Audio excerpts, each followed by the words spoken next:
Hey, leaders and learners, Leonard Geddes here, founder of the Learn Well projects, where my mission is to make learning more visible, manageable, and effective. It's November 2nd, 2023, and I want to take a moment and share with you my second why on why I wrote my forthcoming book, How to Successfully Transition Students into College. Again, the book is ready for a pre-order in about 11 days. November 13th. You can do that through Routledge Press, which I'll put some information in the link below so you can see how you can do that. And also, you can purchase the book. The books will be ready for available for delivery on December 4th, 2023. So right around the corner.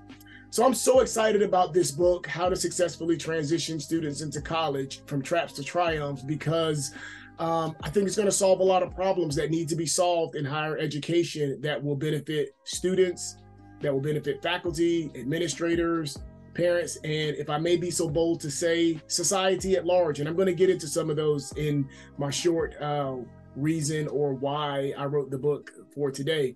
But just to recap from yesterday. So yesterday I shared that one of the reasons that I wrote this book was because I've been very good at turning beleaguering programs around relatively quickly and doing it in a way that exceeds expectations. So that was my reason yesterday. Today's reason, or my why number 2 that I wrote this book, is because I'm committed to upholding the dignity of students. Sorry, say it again. So another reason that I wrote How to Successfully Transition Students into College from Traps to Triumphs is because I am committed to upholding the dignity of both students and teachers.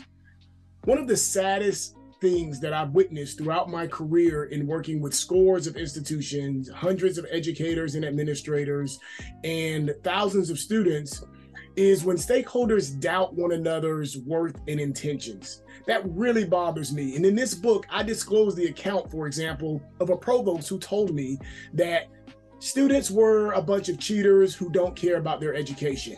Imagine that sentiment emanating from a chief academic officer, and yet it did. And it does more often than you think. Similarly, in the book, I share tales of students who were convinced that their professors delighted in their failures. There are stark narratives in the book of perpetual frictions between admissions and professors and enrollment management folks. I share how professors and athletic coaches openly despise each other and how learning center professionals' contributions are often minimalized or even worse, demonized in some cases. The rampant institutional pseudo work leaves everyone's questioning each other's motives. But when I've sat down with these stakeholders and observed them closely, I realize that all want similar things, but they're unable to work in a complementary fashion. This breeds distrust, questioning of each other's capabilities and competence, and ultimately stripping away of everyone's dignity. Let me travel back. There was a time in the not too distant future that the high school to college pipeline was functional. It wasn't perfect, but it was functional, meaning that for the most part, high school graduates transitioned well into higher education's model of academic work.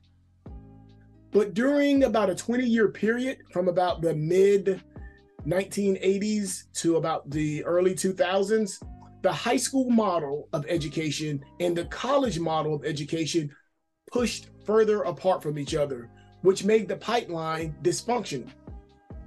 Despite the break in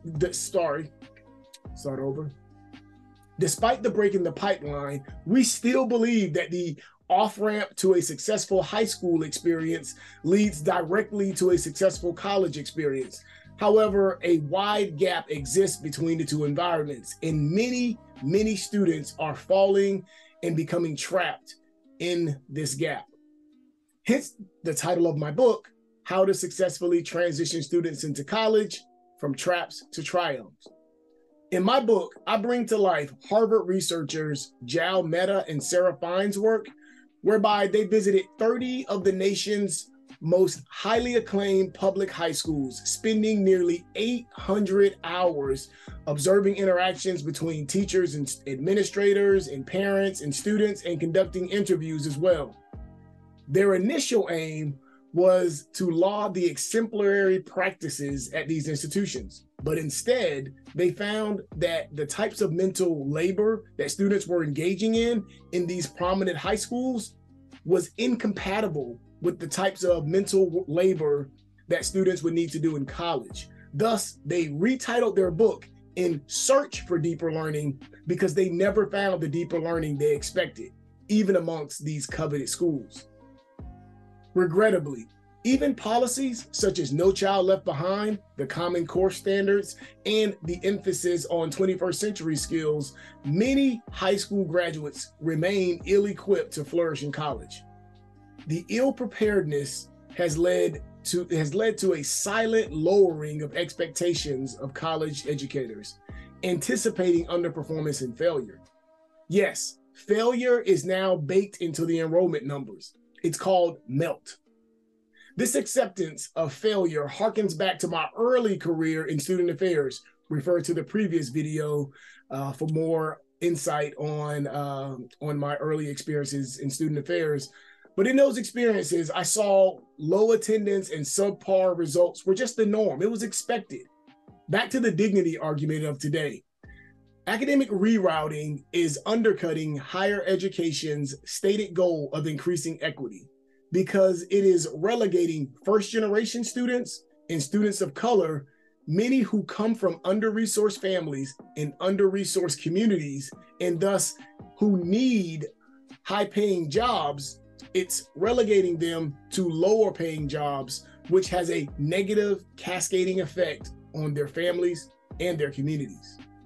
In short, the practice of rerouting vulnerable students into lower paying majors and subsequently lower paying careers under the veneer of doing what's best for them in the short term is contributing to the very societal inequitable outcomes that higher education, and I believe only higher education, can reduce. Yes, I too believe in higher education's more aspirational goals that graduates should develop into effective thinkers, become lifelong learners, and better citizens as a result of their higher education academic experience. However, I also believe that they should leave with a mindset and skill set that makes them highly valuable to the job market. Great thinkers, great problem solvers, and high income earners. In How to Successfully Transition Students into College from Traps to Triumph, my forthcoming book that will be available for pre-order on November 13th and available to ship out on December 4th. So get your order in ASAP. This book is not only a guide to help more students start college well, it also provides critical insights for how we can ensure that all students in the broadest sense, don't just graduate from college, but that they become educated. They don't just get a degree, but that they leave educated. Now that is both gratifying and dignifying for all of us. Thank you. So that's my why number 2, why I wrote the book, How to Successfully Transition Students into College. I hope it restores dignity to you as a student, as an educator, administrator, staff, athletic coach, parent, and so forth.